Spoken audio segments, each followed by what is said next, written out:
Hello guys, तो मैं Sophia person reader से आपके लिए केमिस्ट्री की एक और नई वीडियो के साथ में, और हम यहाँ पर पढ़ रहे हैं क्लास 10th का केमिस्ट्री, जिसमें फर्स्ट चैप्टर कंप्लीट हो चुका है और हमारा चल रहा है चैप्टर नंबर 2।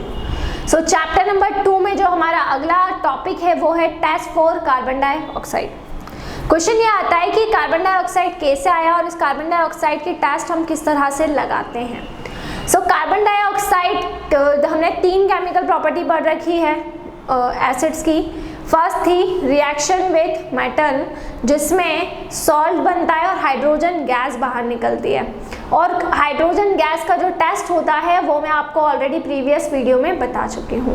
अब मैं यहाँ पर आपको बताने जा रही हूँ सेकेंड और थर्ड प्रॉपर्टी। जब हम पढ़ते हैं, मतलब हम मेटल कार्बोनेट और बाइकार्बोनेट से जब किसी एसिड की रिएक्शन करवाते हैं, सो हमेशा जो हमको मिलता है वो मिलता है हमको सॉल्ट, और सॉल्ट के साथ में यहाँ पर जो गैस निकलती है वो होती है कार्बन डाइऑक्साइड। तो जैसा कि हमने प्रीवियस वीडियो में पढ़ा था कि हम हाइड्रोजन गैस की कंफर्मेटरी टेस्ट किस तरह से लगाते हैं, वैसे ही हम इसमें भी पढ़ने वाले हैं कि जब हम कार्बन डाइऑक्साइड निकलती है तो कैसे कंफर्म करते हैं कि जो गैस हमारी निकली है वो कार्बन डाइऑक्साइड गैस है। सो वही मैं आपको यहाँ पर बताने वाली हूँ। तो सबसे पहले तो मैं एक रिएक्शन लिख लेती हूँ जिसमें कार्बन डाइऑक्साइड निकल रही है। तो किस में निकलती है? जब भी हम मेटल कार्बोनेट को लेते हैं और उसकी रिएक्शन हम एसिड्स के साथ में करवाते हैं, तो कोई भी मेटल कार्बोनेट आपने लिया और रिएक्शन किसके साथ में करवाई, उसकी एसिड के साथ में आपने रिएक्शन करवाई है, तो क्या बनेगा? मेटल कार्बोनेट जब एसिड से रिएक्शन करेगा तो सॉल्ट बनेगा प्लस कार्बन डाइऑक्साइड निकलेगी, और प्लस इसके साथ में निकलेगा वाटर। अब मैं इसकी रिएक्शन भी आपको लिख देती हूँ। तो मेटल कार्बोनेट का फॉर्मूला ले लें, हम सोडियम कार्बोनेट को ले लेते हैं। ठीक है, सोडियम कार्बोनेट एक क्या है? मेटल कार्बोनेट है, क्योंकि सोडियम क्या है? मेटल है, और CO3 कार्बोनेट है। रिएक्शन एसिड से करवाते हैं तो HCl ले लेते हैं, हाइड्रोक्लोरिक एसिड। ठीक है, तो सॉल्ट बनेगा। सॉल्ट क्या बनेगा? NaCl बनेगा, दिखाई दे ही रहा है आपको। साथ में क्या निकलेगी? कार्बन डाइऑक्साइड, मतलब कि CO2, और साथ में क्या निकलेगी? H2O। ठीक है, सो Na2, तो यहाँ पर हो जाएगा 2 NaCl, 2 सोडियम और 2 क्लोरीन, यहाँ हो जाएगा 2 HCl, तो H2O निकल गया और CO2 निकल गया। बैलेंस हो गई है ये रिएक्शन। अब देखिए यहाँ पर हम सबसे कॉमन जो टेस्ट होता है कार्बन डाइऑक्साइड के लिए वो होता है लाइम वाटर टेस्ट। क्या होता है? Lime water test. Carbon dioxide क्या करती है? जो लाइम वाटर होता है उसको मिल्की कर देती है। ठीक है, जैसे मिल्क होता है ना, बिल्कुल वैसा कर देगी। तो लाइम वाटर जो होता है उसको क्या कर देगी? मिल्की कर देगी। ठीक है, क्लियर? आ रही बात समझ में, है ना? देखो, तो हम यहाँ पर टेस्ट कौन सा लगाते हैं? Lime water test. अब लाइम वाटर टेस्ट हम कैसे लगाएंगे?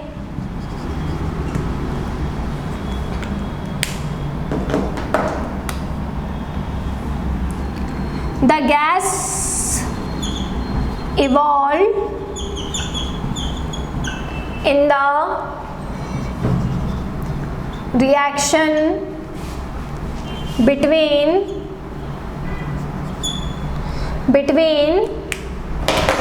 metal carbonate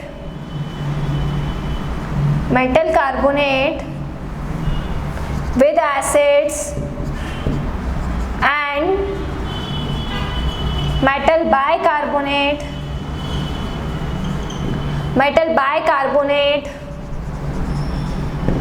with acid turns lime water milky. ठीक है, जो क्या करती है? लाइम वाटर को मिल्की कर देती है। दिस शोज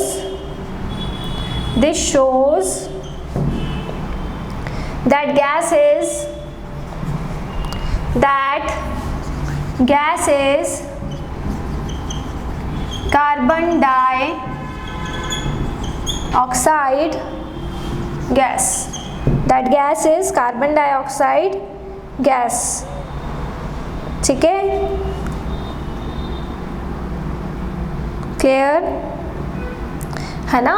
तो ये इससे हम कंफर्म करते हैं कि जैसे ही जो भी आपकी गैस निकलती है कार्बन डाइऑक्साइड गैस, अगर वो कार्बन डाइऑक्साइड गैस में अगर हमने लाइम वाटर ऐड किया है तो वो लाइम वाटर को क्या कर देगी, वो लाइम वाटर को मिल्की कर देती है।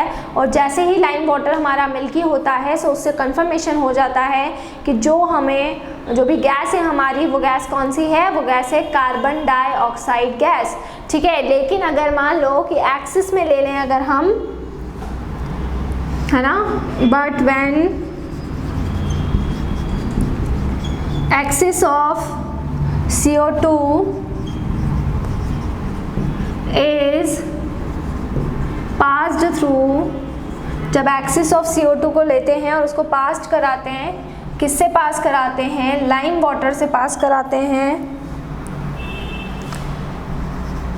it turns milky color of lime water, milky color of lime water disappear। ठीक है, सो वो क्या करेगा, जो मिल्की कलर था उसको क्या कर देगा, डिसअपेयर कर देगा। ठीक है, सो अगर कार्बन डाइऑक्साइड बहुत ज़्यादा, इसका एक ड्रॉबैक भी है कि अगर कार्बन डाइऑक्साइड क्या हो गया है, बहुत ही ज़्यादा एक्सिस में हो गया है, सो उस केस में जब हम उसमें कार्बन डाइऑक्साइड को पास कराते हैं लाइम वाटर से, सो मिल्की कलर डिसअपेयर हो जाता है। तो कार्बन डाइऑक्साइड जो निकल रही है बहुत कम क्वांटिटी में हमको लेना है और उस पर टेस्ट कन्फर्मेटरी लगाना है। अगर कार्बन डाइऑक्साइड अगर एक्सिस में हो जाती है तब फिर ये टेस्ट परफॉर्म नहीं हो पाएगा। सो ये आपको याद रखना पड़ेगा। अगर ये आपको याद नहीं रहा और अगर आपने एक्सिस के अंदर ज़्यादा अमाउंट के अंदर अगर उसको ले लिया है, तो उस केस में फिर आप टेस्ट को परफॉर्म नहीं कर सकते। अब ऐसा क्यों होता है, क्योंकि क्या होता है, जो कैल्शियम हाइड्रोजन कार्बोनेट बनता है वो सॉल्युबल हो जाता है वाटर के अंदर, पानी के अंदर वो क्या हो जाता है, सॉल्युबल हो जाता है। और उसकी वजह से क्या होगा, जो मिल्की कार्बन डाइऑक्साइड की वजह से मिल्किश हो रहा था वो डिसअपेयर हो जाएगा और फिर हम कंफर्मेटरी टेस्ट नहीं लगा पाएंगे। सो ये दो गैसेस आपकी निकलती हैं जिनके कंफर्मेटरी टेस्ट मैंने आपको करवा दिए हैं। इसके पहले हमने हाइड्रोजन गैस का कंफर्मेटरी टेस्ट पढ़ा और अभी हमने कार्बन डाइऑक्साइड गैस का कंफर्मेटरी टेस्ट पढ़ा। इसके बाद में हम और कुछ टॉपिक्स को स्टडी करेंगे, पर ये दोनों टॉपिक बहुत इंपॉर्टेंट है, चाहे वो हाइड्रोजन गैस का कंफर्मेटरी टेस्ट हो या फिर आपका कार्बन डाइऑक्साइड का कंफर्मेटरी टेस्ट हो, दोनों ही आपके बहुत ज़्यादा इंपॉर्टेंट है। सो यहाँ पर ये आपका टॉपिक होता है कंप्लीट। नेक्स्ट वीडियो में मैं आपको और कुछ टॉपिक्स कराने वाली हूँ, तो इसी तरह से जुड़े रहिए हमारे साथ में, वीडियोस को लाइक करते रहिए, चैनल को सब्सक्राइब करना ना भूलें। कोई भी डाउट, कोई भी क्वेरी हो उसे आप कमेंट बॉक्स में डाल सकते हैं। और अगर आप हमसे ऑनलाइन होम क्लासेस पढ़ना चाहते हैं, सो हम आपको ऑनलाइन होम क्लासेस की फैसिलिटी भी प्रोवाइड करा रहे हैं। हमसे ऑनलाइन होम क्लासेस पढ़ने के लिए डिस्क्रिप्शन में जाकर सारी डिटेल्स ले लें और हमसे कांटेक्ट करें। इसके अलावा क्लास 11-12 का केमिस्ट्री का कंटेंट ऑलरेडी अवेलेबल है, क्लास 9th का ऑलरेडी अवेलेबल है जो मैंने करवा दिया है, क्लास 10th का first chapter chemical reaction and equation पूरा हो चुका है। ये चल रहा है एसिड बेस एंड सॉल्ट, इसमें भी काफ़ी टॉपिक हो चुके हैं। सो आप प्रीवियस सेक्शन में जाकर क्लास 10th की केमिस्ट्री में जाकर मेरी प्रीवियस वीडियो देख सकते हैं और फर्स्ट चैप्टर के लिए आपको प्लेलिस्ट मिल जाएगी केमिकल रिएक्शन एंड इक्वेशंस की। सो वहाँ से आप देख सकते हैं। सो घर पर रहें, सुरक्षित रहें, बाहर ना निकलें क्योंकि केसेस बहुत ज़्यादा बढ़ रहे हैं, बहुत ज़रूरी हो तो ही बाहर निकलें। इंडिकेटर्स, एसिड्स हमारा टॉपिक चल रहा है, एसिड के भी हम मोस्टली टॉपिक कर चुके हैं। सो ये सब आपको प्लेलिस्ट में मिल जाएगा। Stay home, stay safe, study hard. Thank you so much.